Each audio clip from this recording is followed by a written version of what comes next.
Hey, Thunder Bay Rider here. I'm going to be installing rear shocks on a 2011 Honda Odyssey.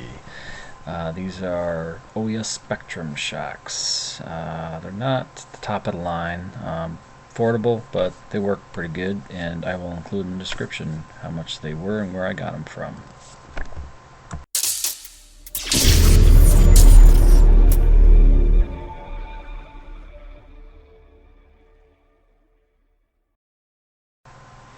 Okay, so let's get started by jacking up the rear end. There's a little tab underneath the van that you can use to lift the rear of the vehicle and get both tires off the ground at the same time.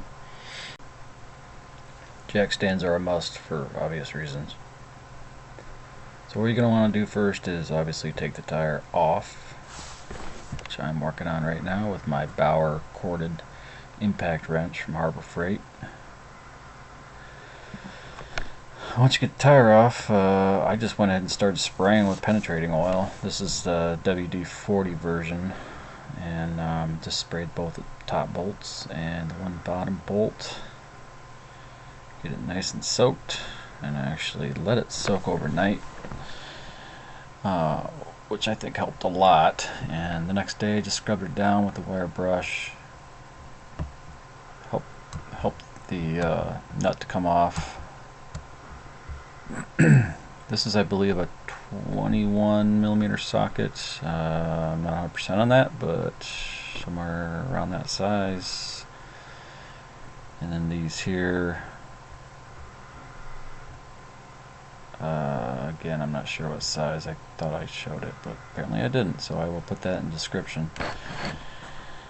Okay, once you get those nuts off, the shock comes off pretty easily.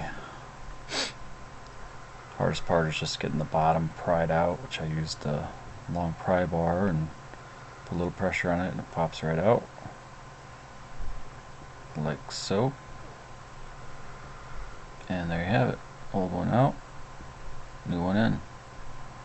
Before I did that, I took a wire brush and again cleaned up those bolts, make sure the new nut goes on nice and easy. Little Loctite. This is the medium Loctite. I like the stick version, it's a lot easier to work with. Alright, so I started with putting the bottom on first.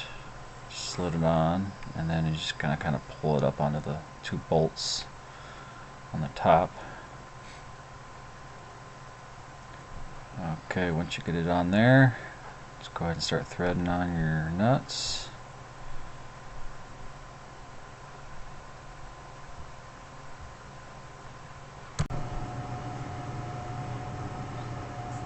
Okay, so once we get those on, you're going to want to torque it down.